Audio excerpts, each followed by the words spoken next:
Hello' friends, আজি মই language development যিখন DLED ফাৰ্ষ্ট ছেমৰ পেপাৰ আছে যে child protection and the development of children, যে শিশুৰ বিকাশত প্ৰভাৱ পেলোৱা বা শিশুৰ বিভিন্ন স্তৰত ভাষাৰ বিকাশ হয়। সেই ভাষা বিকাশখিনি কি হয়? আচলতে ভাষাৰ বিকাশক দুটা ভাগত ভাগ কৰিব পাৰি। এটা হৈছে প্ৰাক ভাষাগত ভাষাৰ বিকাশ আৰু আন এটা হৈছে ভাষাৰ বিকাশ। প্ৰাক ভাষাগত ভাষাৰ বিকাশ মানে কিনো? আচলতে প্ৰাক ভাষাগত ভাষাৰ স্তৰত শিশু এটিয়ে স্বৰতন্ত্ৰত ধ্বনিসমূহ নিয়ন্ত্ৰণ কৰিবলৈ শিকে আৰু কণ্ঠস্বৰৰ মাজেৰে সেইসমূহ প্ৰকাশ কৰিবলৈ শিকে। কিন্তু শিশুৱে ধ্বনিসমূহ অৰ্থপূৰ্ণ শব্দৰ ৰূপত ফুটাই তুলিবলৈ সক্ষম নহয়। তেওঁলোকে যদিও কণ্ঠস্বৰৰ জৰিয়তে নিজৰ স্বৰতন্ত্ৰত ধ্বনিসমূহ প্ৰকাশ কৰিবলৈ চেষ্টা কৰে, কিন্তু তেওঁলোকে শব্দৰ ৰূপত সেইখিনি আচলতে ফুটি নাহে। আৰু শিশুৰ প্ৰাক ভাষাগত ভাষাৰ বিকাশৰ স্তৰক আমি সাধাৰণতে 4টা ভাগত ভাগ কৰিব পাৰোঁ। এটা হৈছে ভেজিটেটিভ চাউণ্ডছ, মানে জয়মান ধ্বনি, কুইং, লাফাৰ, কুকু ধ্বনি আৰু হহা, ভকেল প্লে বা কণ্ঠস্বৰৰ সহায়ত ধ্বনি উচ্চাৰণ, আৰু বেবলিং, কলকলনি। গতিকে প্ৰথম আহিলে যে প্ৰাক ভাষাগত ভাষাৰ বিকাশৰ প্ৰথম বৈশিষ্ট্যটো হৈছে যে জয়মান ধ্বনি।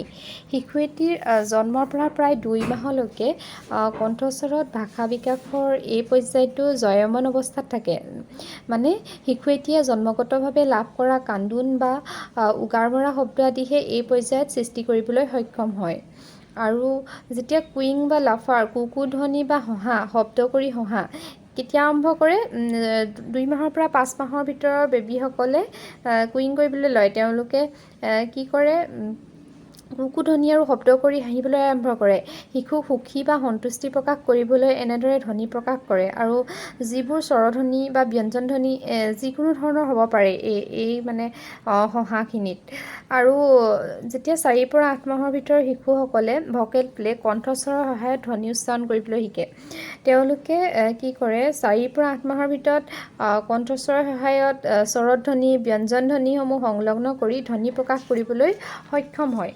তাৰপিছত আহিলে যে কলকলনি, বেবলিং। 6 পৰা 13 মাহৰ ভিতৰত কলকলনিৰ সহায়ত অৱশেষত শিশুটোৱে অস্ফুট ধ্বনি প্ৰকাশ কৰিবলৈ সক্ষম হয়। আৰু এইটো সময়তে শিশুৰ মাত ফুটিবলৈ আৰম্ভ কৰে আৰু মামা, বাবা, কাকা আদি শব্দবিলাক তেওঁলোকে ফুটাই ক'ব পাৰে। তাৰপিছতে আহিছিলে যে ভাষাগত ভাষাৰ বিকাশ, language development, linguistic language development. শিশু এটিয়ে অৰ্থপূৰ্ণভাৱে যোগাযোগ স্থাপন কৰিবৰ বাবে শব্দ ক'বলৈ আৰম্ভ কৰে আৰু লগে লগেই ভাষাৰ বিকাশ আৰম্ভ হয়। ভাষা বিকাশৰ এই প্ৰক্ৰিয়া মানৱ জীৱনৰ আদি পৰ্যায়ৰ পৰা আৰম্ভ হয়। কণমানি শিশু এটিয়ে ভাষা কি সেয়া নজনাকৈয়ে 10 মাহমান বয়সত কথোপকথনৰ ধ্বনিসমূহ চিনিব পৰা হয় আৰু অস্ফুট ধ্বনিৰে কলকলাবলৈ ধৰে। ভাষাগত ভাষাৰ বিকাশক 6টা ভাগত ভাগ কৰিব পাৰি। Early 1 word, later 1 word, 2 word, 3 word, 4 word and complex utterance. এইখিনি হৈছে ভাষাগত ভাষাৰ বিকাশৰ স্তৰ। তাৰপিছতে আমি কি ক'ম যে ভাষাগত বিকাশত কি হয় যে প্ৰাক ভাষাগত ভাষাৰ বিকাশত জন্মৰ পৰা 2 মাহৰ শিশুসকলে জয়মান ধ্বনি অৰ্থাৎ উগাৰ মাৰি শব্দ কৈ বা যিকোনো কান্দোনৰ জৰিয়তে নিজৰ ভাষা প্ৰকাশ কৰিবলৈ চেষ্টা কৰে। কুকু ধ্বনি হাঁহিবলৈ চেষ্টা কৰে 2 পৰা 5 মাহৰ বয়সৰ শিশুৱে।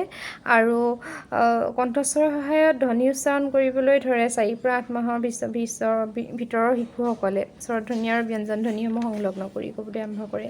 তাৰপিছতে কলকলাবলৈ আৰম্ভ কৰে 6 মাহৰ পৰা 13 মাহৰ শিশুসকলে। কলকলনিৰ জৰিয়তে অস্ফুট ধ্বনি প্ৰকাশ কৰে তেওঁলোকে। আৰু মামা, কাকা, বাবাই এই শব্দবোৰ ফুটাই ক'বলৈ চেষ্টা কৰে। আৰু ভাষাগত ভাষাৰ বিকাশত তেওঁলোকে শব্দবিলাক অৰ্থপূৰ্ণভাৱে মানে ক'ব পৰা আৰম্ভ হয় আৰু তেওঁলোকৰ। আৰু তেওঁলোকে গম নোপোৱাকৈ কথোপকথনৰ জৰিয়তে মানে ধ্বনিসমূহ চিনিব পাৰে বা কলকলাবলৈ ধৰে। আৰু এইখিনিয়ে 1টা 2টা শব্দ 3টা 4টা 5টা এনেকৈ ভাষাগত ভাষাৰ বিকাশত তেওঁলোকে ক'ব পৰা হয়গৈ। আই হোপ সকলোৱে বুজি পাইছে যে ভাষাগত ভাষাৰ বিকাশ কি আৰু প্ৰাক ভাষাগত ভাষাৰ বিকাশ কি। Thank U.